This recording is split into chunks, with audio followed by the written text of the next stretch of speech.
बच्चों नेवारेट एक क्लास में आपका स्वागत है। आज हम एटम से रिलेटेड बात करेंगे और इलेक्ट्रॉनिक्स इलेक्ट्रिसिटी के बारे में जितने भी क्वेश्चन बनते हैं, बेसिक इलेक्ट्रिसिटी से रिलेटेड जितने भी क्वेश्चन बनते हैं उनको उनके हर एक कॉन्सेप्ट को क्लियर करने का प्रयास करेंगे। तो चलो स्टार्ट करते हैं। पहला क्वेश्चन है, यहाँ पे पहला क्वेश्चन देखिए, एक परमाणु, परमाणु मतलब होता है एटम का व्यास लगभग होता है। मतलब ये है कि परमाणु कुछ का भी, कोई भी तत्वों का परमाणु हो सकता है। तत्वों के बारे में जनरली आप जानते हो, ठीक है। जैसे मान लो क्लोरीन, ब्रोमीन, आयोडीन, ठीक है, एल्यूमिनियम, कॉपर, सिलिकॉन, गोल्ड, ये सारे जितने भी तत्व होते हैं उनके मतलब परमाणु होते हैं। और वो परमाणु, किसी भी तत्व के जो परमाणु में एक नाभिक होगा, नाभिक में प्रोटॉन और न्यूट्रॉन होंगे, ठीक है। इस टाइप का ऐसा नाभिक होगा, नाभिक में क्या होंगे, प्रोटॉन और न्यूट्रॉन होंगे, ठीक है। और नाभिक के चारों ओर ये कक्षाएं होगी, कक्षाओं में क्या होते हैं, इलेक्ट्रॉन्स होते हैं। वो मतलब ये है कि ऐसा सर्कुलर गति करते हैं, ठीक है। तो ये गति करने के लिए क्या होता है, तो इलेक्ट्रॉन्स होते हैं। तो इस टाइप से मतलब ये कि परमाणु के व्यास की बात कर रहा है। तो किसी भी परमाणु का व्यास, ये चीज़ याद रखना है, 10 पे -10 मीटर होता है, ठीक है। 10 पे -10 मतलब 10 पे -10, ठीक है, मीटर होता है। ये चीज़ आपको याद रखना है, ये इसका राइट आंसर होगा। फिर उसके बाद प्रोटॉन का द्रव्यमान, दूसरा क्वेश्चन है, प्रोटॉन का द्रव्यमान इलेक्ट्रॉन के खालिस्तान गुणा होता है, ठीक है। पहला ऑप्शन है बराबर, दूसरा ऑप्शन है 1/2, तीसरा ऑप्शन है 1837 और चौथा ऑप्शन है 2, ठीक है। तो इसका जो राइट आंसर होगा, प्रोटॉन का द्रव्यमान इलेक्ट्रॉन के द्रव्यमान का 1837 गुना होता है। अब ये कैसे होता है, ये चीज़ आपको बता रहा हूँ, ठीक है। तो किसी भी मतलब ये है कि प्रोटॉन का मॉस की बात करेंगे, मतलब पी मॉस की बात करेंगे, ठीक है। किसकी बात करेंगे, पी मॉस, यानी प्रोटॉन का मास इज इक्वल टू होता है 1837 इंटू इलेक्ट्रॉन का मॉस, ठीक है। इलेक्ट्रॉन का मॉस के इक्वल माना जाता है, ये चीज़ आपको याद रखना है। तो इसका राइट आंसर 1837 होगा। एक परमाणु की अंतिम कक्षा में स्थित इलेक्ट्रॉन कहलाता है, ठीक है। किसकी बात कर रहा है, इसमें भी परमाणु की बात कर रहा है। परमाणु के अंतिम कक्षा मतलब ये है कि उसके लास्ट सरफेस में, ठीक है। कोई भी परमाणु का न्यूक्लियस के बाद क्या रहते हैं, कक्षा। और ये कक्षाओं की संख्या आप जनरली आप जानते हो, पहली कक्षा K होती है, दूसरी L होती है, तीसरी कक्षा M होती है और चौथी कक्षा जो है N होती है, ठीक है। तो अंतिम कक्षा में उपस्थित इलेक्ट्रॉन्स को क्या कहा जाता है, ये क्वेश्चन हमारा बहुत ही इंपॉर्टेंट क्वेश्चन है, ये चीज़ आपको याद रखना है। तो बंधक इलेक्ट्रॉन मतलब होता है कि जो बंधे हुए इलेक्ट्रॉन्स होते हैं, ठीक है। तो बंधक इलेक्ट्रॉन कहाँ होंगे, तो नाभिक के पास होंगे। स्वतंत्र इलेक्ट्रॉन मतलब फ्री इलेक्ट्रॉन, संयोजी इलेक्ट्रॉन और थर्मोनिक इलेक्ट्रॉन। तो इसका जो राइट आंसर होगा वो संयोजी इलेक्ट्रॉन होते हैं। अंतिम कक्षा में कोई भी परमाणु होता है, उसके अंतिम कक्षा में जो इलेक्ट्रॉन्स होते हैं वो संयोजी इलेक्ट्रॉन कहलाते हैं, ठीक है। फिर उसके बाद एक कूलाम आवेश के मान के तुल्य, आवेश खालिस्तान के तुल्य होता है, ठीक है। एक कूलाम की बात कर रहा है, 1C की बात कर रहा है, इज इक्वल टू होता है, ये चीज़ आपको याद रखना कि यहाँ ऑप्शन दिए हुए 6.25 × 10⁻16 इलेक्ट्रॉन, 6.29 × 10⁻16 इलेक्ट्रॉन, 62.9 × 10⁻16 इलेक्ट्रॉन और 0.629 × 10⁻16।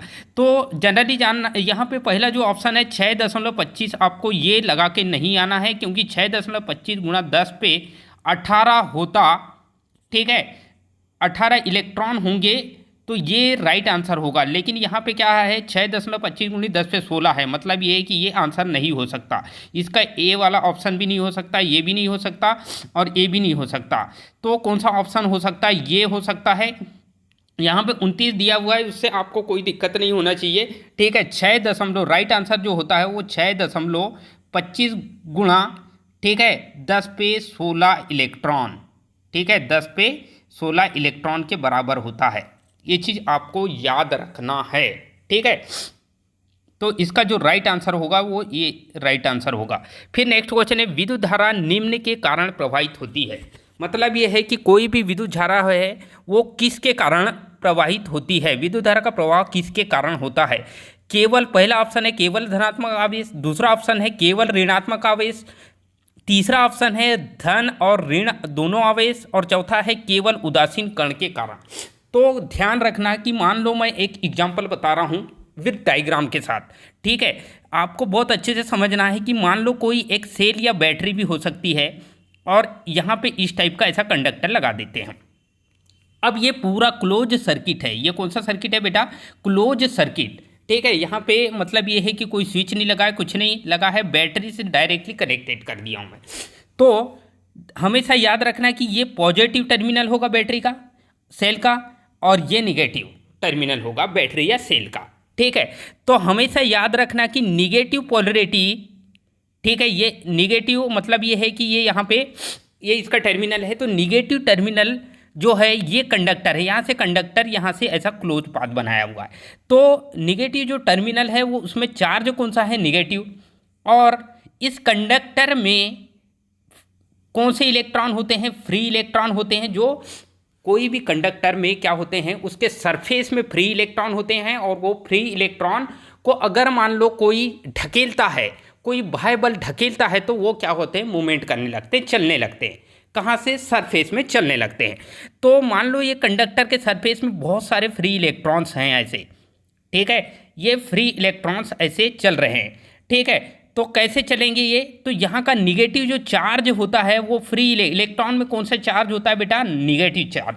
और जब ये निगेटिव इलेक्ट्रेट का आयन इस इलेक्ट्रॉन्स को ढकेलता है, पुश करेगा, तो पुश करेगा तो ये अगले वाले इलेक्ट्रॉन को पुश करेगा, इस टाइप से। ऐसा मतलब ये है कि इलेक्ट्रॉन निगेटिव से पॉजिटिव की ओर जाने लगते हैं। तो जो पॉजिटिव आवेश है, पॉजिटिव चार्ज है, वो पॉजिटिव से निकल कर निगेटिव की ओर जाने लगता है, इस टाइप से ऐसा, ठीक है। तो कुल मिला के हमको ये पता चल रहा है कि निगेटिव से पॉजिटिव अगर इलेक्ट्रॉन्स चल रहा है, तो पॉजिटिव जो चार्ज होता है वो पॉजिटिव से निगेटिव चल रहा है। मतलब कुल मिला के जो आंसर इसका होगा वो क्या होगा बेटा? धन और ऋण दोनों आवेश के कारण, ठीक है। ये चीज़ मैंने बहुत ही अच्छे से आपको एक्सप्लेन कर दिया, ठीक है। अब उसके बाद नेक्स्ट क्वेश्चन देखते हैं। तांबे का परमाणु क्रमांक होता है, ठीक है, किसकी बात कर रहा है? तांबा, ठीक है। हिंदी में बोलते हैं तांबा, और उसको इंग्लिश से बोला जाएगा क्या? कॉपर बोला जाता है। क्या बोला जाता है? कॉपर। और कॉपर का परमाणु क्रमांक, एटॉमिक नंबर की बात कर रहा है, ठीक है। तो तांबे का परमाणु क्रमांक होता है, ठीक है, 29 होता है, 29 होता है। Cu से प्रदर्शित किया जाता है। किसी भी एलिमेंट्स या तत्व को अगर प्रदर्शित रिप्रेजेंट करना है या उसको प्रदर्शित करते हैं, ठीक है, तो उसका जो सामने का जो ये वाला लेटर होता है, ठीक है, वो हमेशा कैपिटल लेटर होना चाहिए, और जो उसके जस्ट बाद का जो लेटर होता है वो स्मॉल लेटर होना चाहिए। जैसे कि एक एग्जांपल एल्यूमिनियम की बात करते हैं हम, तो एल्यूमिनियम का जो ए है, ए है अल्फ़ाबेट, वो कैपिटल लेटर होगा, और डबल एल जो होगा वो स्मॉल लेटर में होता है, ठीक है। उसी प्रकार एग्जांपल मैं बता रहा हूँ आपको, ब्रोमीन की बात करते हैं, तो ब्रोमीन का Br होता है, ठीक है, Br से इसे प्रदर्शित किया जाता है। तो B मतलब कैपिटल और R मतलब कोई भी तत्व को रिप्रेजेंट करने का यही तरीका होता है कि जो सेकेंड वाला लेटर होता है या थर्ड वाला लेटर होता है हमेशा स्मॉल लेटर में होना चाहिए, और जो फर्स्ट वाला लेटर होता है वो हमेशा कैपिटल लेटर में होना चाहिए। ये चीज़ आपको याद रखना है। तो कॉपर का परमाणु क्रमांक कितना होता है? तो 29 होता है। ये चीज़ आपको याद रखना है। फिर उसके बाद नेक्स्ट क्वेश्चन है, परिपथ में विद्युत वाहक बल, किसी भी परिपथ में विद्युत वाहक बल, ठीक है, की बात कर रहा है। आगे ये बोल रहा है, ऑप्शन दिए हुए हैं, परिपथ का प्रतिरोध कम करता है, विभवांतर को बनाए रखता है, परिपथ का प्रतिरोध बढ़ाता है, इनमें से कोई नहीं। तो सिंपल सी बात है कि विद्युत वाहक बल जो होता है वो जैसे कि मान लो एक सेल या बैटरी हो सकती है, और यहाँ पे मैं ये कोई एक बल्ब लगा देता हूँ, इस टाइप का ऐसा बल्ब लगा देता हूँ। तो ये क्या होता है कि इसका जो विद्युत वाहक बल जो होता है वो विभवांतर को, विभवांतर मतलब होता है पोटेंशियल डिफरेंस कहा जाता है। क्या कहा जाता है बेटा? Potential difference. मतलब ये है कि ये कोई भी मान लो बल्ब है, ठीक है, एज ए लोड के रूप में यूज किया गया है, और ये कंडक्टर से निगेटिव पॉइंट और पॉजिटिव पॉइंट से सेल या बैटरी से कनेक्ट कर दिया गया है। तो ये इसमें जो विभवांतर पैदा करेगा, क्या करेगा, मतलब पोटेंशियल डिफरेंस पैदा करेगा, मतलब V A minus V B कहा जाता है इसको। ठीक है, वी बी, वी ए मतलब होता है ये पॉजिटिव में है और ये वाला वी बी क्या है, निगेटिव में, तो वी ए और ये वी बी पॉइंट है, तो इन दोनों के बीच में एक डिफरेंस पैदा, जिसके कारण इलेक्ट्रॉन का फ्लोएशन होता है, इलेक्ट्रॉन गति करते हैं। ठीक है, तो इसका जो राइट आंसर होगा, विभवांतर को बनाए रखता है कौन, विद्युत वाहक बल। ठीक है, ये चीज आपको याद रखना है। ठीक है, फिर नेक्स्ट क्वेश्चन है, एक धातु चालक में विद्युत धारा केवल खालिस्तान के कारण प्रवाहित होती है। ठीक है, धातु चालक की बात कर रहा है, किसकी बात कर रहा है, धातु चालक और में विद्युत धारा खालिस्तान के कारण प्रवाहित होती है। कोई भी धातु में, ठीक है, विद्युत धारा का जो प्रवाह होता है, मान लो कोई ये धातु चालक है, या तो एल्यूमिनियम का हो सकता है ये, या कॉपर का हो सकता है। तो एल्यूमिनियम या कॉपर में जो कोई भी धातु चालक होते हैं, उनके सरफेस में फ्री इलेक्ट्रॉन्स होते हैं। कौन से इलेक्ट्रॉन होते हैं बेटा, फ्री इलेक्ट्रॉन्स होते हैं, और फ्री इलेक्ट्रॉन्स के कारण ही विद्युत धारा का प्रवाह होता है, मतलब होता है इलेक्ट्रॉन के कारण विद्युत धारा का प्रवाह होगा। ठीक है, धातु चालक की बात कर रहा है। फिर उसके बाद तरल में विद्युत धारा का प्रवाह खालिस्तान के कारण होगा। तरल की बात कर रहा है, किसकी बात कर रहा है, तरल की बात कर रहा है। ठीक है, तो तरल मतलब एग्जाम्पल, जैसे कि बैटरी में, ठीक है, लेड एसिड की बैटरी या कोई भी लिक्विड बैटरी होती है, ठीक है, उसमें लिक्विड बैटरी की बात कर रहे हैं, तो वहाँ पे हम इलेक्ट्रोलाइटिक मटेरियल, दो प्लेटें होती है, इस टाइप की दो प्लेटें होंगी, और इसके अंदर दोनों प्लेट के बीच में यहाँ पे क्या है, इलेक्ट्रोलाइट मटेरियल भर दिया जाता है, और वो ही लिक्विड कहलाता है। ठीक है, तो विद्युत धारा का जो प्रवाह होता है वो आयंस में, अगर मान लो बैटरी को चार्ज कर रहे हैं, तो वो जो है लिक्विड जो है अपने आयंस में टूट जाता है। किस में टूट जाता है, ब्रेक हो जाता है, अपने आयंस में ब्रेक हो जाता है। एक पॉजिटिव आयन बनाता है और एक निगेटिव आयन बनाता है, जिसकी वजह से हम बोलते हैं कि विद्युत धारा का प्रवाह दोनों प्रकार के आवेश, धन आयन, ऋण आयन और धन आयन, दोनों प्रकार के आयन के कारण प्रवाहित होता है। ठीक है, ये चीज आपको याद रखना है, धनायन और ऋणायन। ठीक है, इसका राइट आंसर, विद्युत धारा एक राशि है। ठीक है, सदिश राशि, अदिश राशि। अब विद्युत धारा की बात कर रहा है, मतलब इलेक्ट्रिक करंट की बात कर रहा है, और करेंट जो होती है वो दो प्रकार की होती है। कितने प्रकार की, आपको पता होगा कि करेंट के जो दो टाइप होते हैं, कितने टाइप होते हैं, दो टाइप होते हैं। ठीक है, एक एसी करंट होगी और एक होती है डीसी करंट। ठीक है, दो प्रकार की करंट, डीसी करंट सदिश राशि होगी, ठीक है, और एसी करंट जो होगी वो अदिश राशि होगी। ठीक है, तो इसका जो राइट आंसर होगा, कभी सदिश और कभी अदिश, इसका राइट, क्योंकि करंट की बात कर रहा है यहाँ पे, कोई एसी करंट, पर्टिकुलर एसी या डीसी की बात नहीं कर रहा है, करंट की बात कर रहा है। करंट दो प्रकार के होंगे, तो कभी सदिश भी हो सकती है। सदिश कौन सी होगी, तो डीसी, और अदिश होगी तो एसी। ये चीज़ आपको लगा के आपको आना है। ठीक है, फिर उसके बाद है नेक्स्ट क्वेश्चन, एक तार का विशिष्ट प्रतिरोध, स्पेसिफिक रेजिस्टेंस की बात कर रहा है। कोई भी तार है, ठीक है, कोई भी तार मतलब वायर हो सकता, तार को वायर कहा जाता है, और विशिष्ट प्रतिरोध मतलब स्पेसिफिक रेजिस्टेंस, जिसका मान कभी चेंज नहीं होता। ठीक है, किसी भी पदार्थ का जो विशिष्ट प्रतिरोध कभी बदलता नहीं, ये चीज आपको याद रखना है। इसके खालिस्तान पर निर्भर करता है। पहला ऑप्शन है अनुप्रस्थ काट। अब विशिष्ट प्रतिरोध को किससे डिनोट करते हैं, तो रो से डिनोट किया जाता है। ठीक है, और रो बराबर होता है RA/L, ये इसका फार्मूला होता है। रो बराबर क्या होता है, RA/L होता है इसका फार्मूला। तो ये विशिष्ट प्रतिरोध किस किस चीज़ पर निर्भर करता है, और ये IMP क्वेश्चन है, बहुत ही ज़्यादा एग्जाम्पल ये फार्मूले से याद रखना है आपको। रो बराबर, रो मतलब होता है विशिष्ट प्रतिरोध या स्पेसिफिक रेजिस्टेंस कहा जाता है, इसका मान कभी चेंज नहीं होता। ठीक है, किस किस बात पर निर्भर करता है, RL/A, अनुप्रस्थ काट का क्षेत्रफल, ठीक है, मतलब A पर निर्भर करेगा, या लंबाई पे निर्भर करेगा, या माप पे निर्भर करेगा। तो ये जो विशिष्ट प्रतिरोध है वो सिर्फ पदार्थ पे निर्भर करता है। किस पे निर्भर करता है, पदार्थ पर निर्भर करता है, ये ही इसका राइट आंसर होगा। विशिष्ट प्रतिरोध का जो मान होता है वो निर्भर करता है पदार्थ पर। ठीक है, ये राइट आंसर लगा के आना है आपको। एक सीधे चालक का प्रतिरोध इसके खालिस्तान से स्वतंत्र होता है। प्रतिरोध, ठीक है, एक सीधे चालक की बात कर रहा है। किसकी बात कर रहा है बेटा? सीधे चालक की बात कर रहा है। और ये सीधे चालक का जो प्रतिरोध है वो खालिस्तान से स्वतंत्र होता है। ठीक है, पदार्थ से स्वतंत्र होता है, पहला ऑप्शन। दूसरा तापमान से। तीसरा ऑप्शन है अनुप्रस्थ। ठीक है, और चौथा ऑप्शन है अनुप्रस्थ का काट का क्षेत्रफल। तो अनुप्रस्थ काट का आकार, ठीक है, से स्वतंत्र होता है।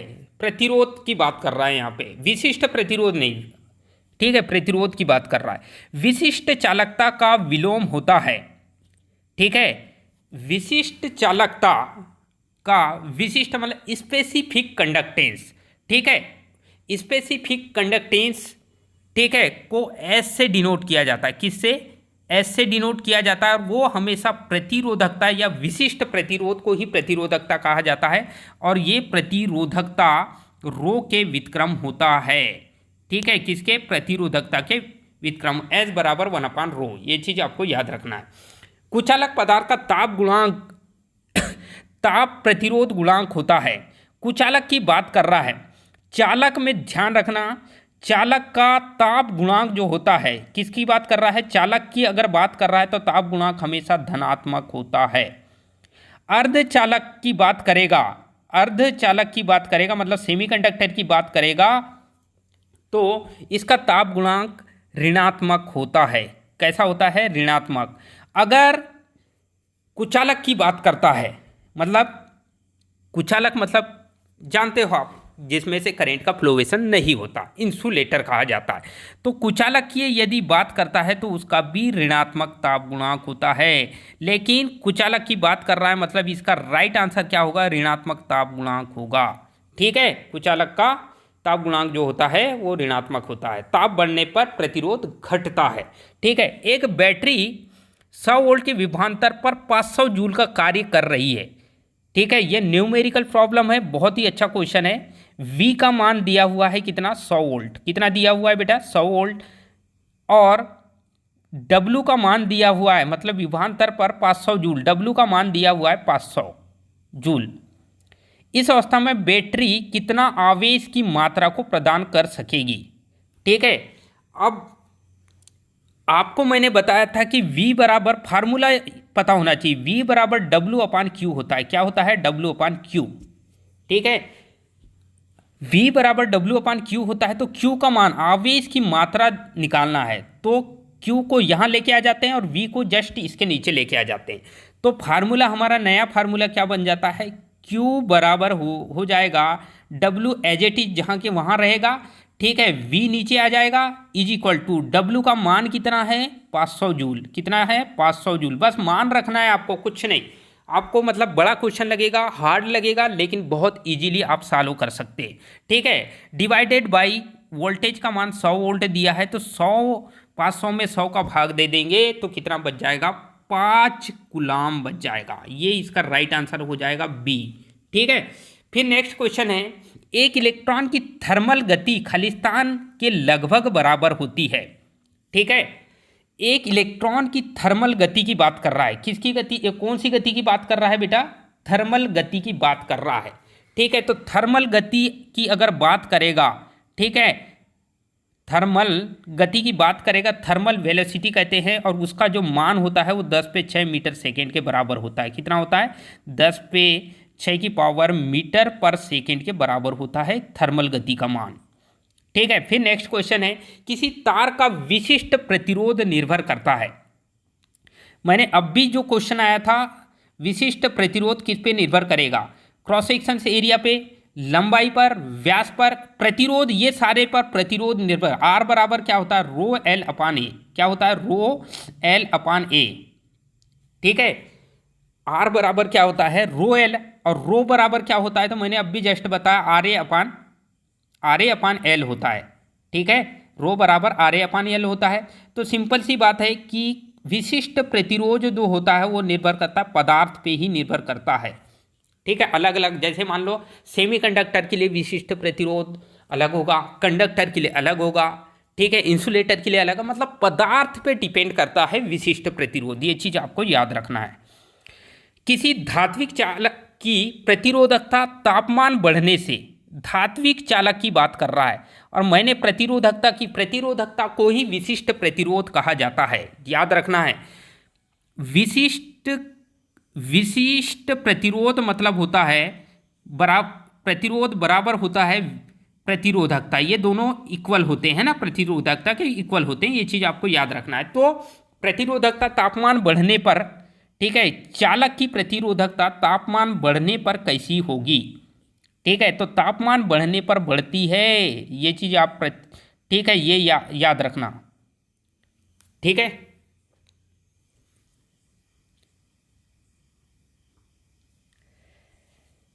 एक माइक्रोकुलाम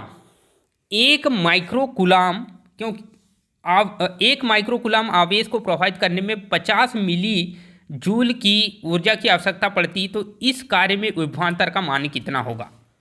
ठीक है, तो यहाँ फार्मूला भी ऑलरेडी दे चुका है यहाँ पे कि E बराबर क्यू वी से आपको निकालना है। ठीक है ना, विभवांतर का मान कितना होगा? ठीक है, तो E मतलब होता है एनर्जी, ठीक है, ऊर्जा की बात कर रहा है। ठीक है, E मतलब ऊर्जा होगा, Q मतलब आवेश होगा, और मी मतलब विभवांतर। तो V निकालना है तो E बटे क्या हो जाएगा? Q हो जाएगा। V निकालना है तो E बटे Q हो जाएगा, और E का मान पता है 50 मिली जूल, तो 50 गुणा 10 पे माइनस, मिली मतलब होता है 10 पे -3 बटे में आ जाएगा कितना? 1 माइक्रोकुलाम आवेश, 1 माइक्रोकुलाम मतलब 1 गुणा 10 पे -6, 1 गुणा 10 पे -6 ये हो जाएगा। ठीक है, तो सिंपल सी बात है, 50 में 1 का भाग देंगे तो 50 बार कटेगा। ठीक है, ये -6 और ये -3 कैंसल आउट करेंगे तो कितना बचेगा? नीचे -3 बचेगा। मतलब ये है कि क्या बन जाएगा? V बराबर हो जाएगा 50 ऊपर ही रहेगा, नीचे क्या रहेगा? 10 पे -3 बचेगा। ठीक है, 10 पे -3 बचेगा। ठीक है, तो अब ये 10 पे -3 ऊपर चले जाएगा तो क्या हो जाएगा ये? तो 50 गुणा 10 पे 3 हो जाएगा, क्योंकि नीचे का ऊपर लेके 10 पे 3 मतलब 10 पे 3 मतलब किलो होता है, मतलब ये इसका राइट आंसर होगा 50 किलो वोल्ट का विभवांतर पैदा होगा। ये चीज़ आपको याद रखना है। ठीक है, फिर नेक्स्ट क्वेश्चन देखते हैं हम कि इंसुलेटर पदार्थ का ताप प्रतिरोध गुणांक होता है। इंसुलेटर की बात कर रहा है, किसकी बात कर रहा है? इंसुलेटर की बात कर रहा है। और इंसुलेटर की बात कर रहा, मैंने बताया कि चालक का या कंडक्टर का धनात्मक होता है, ठीक है, और इंसुलेटर का ऋणात्मक होता है, और सेमीकंडक्टर का भी ऋणात्मक। तो ताप प्रतिरोध गुणांक जो होता है वो ऋणात्मक इंसुलेटर का होता है। ये चीज़ आपको याद रखना है। तो आई होप कि इस टाइप के आपको क्वेश्चन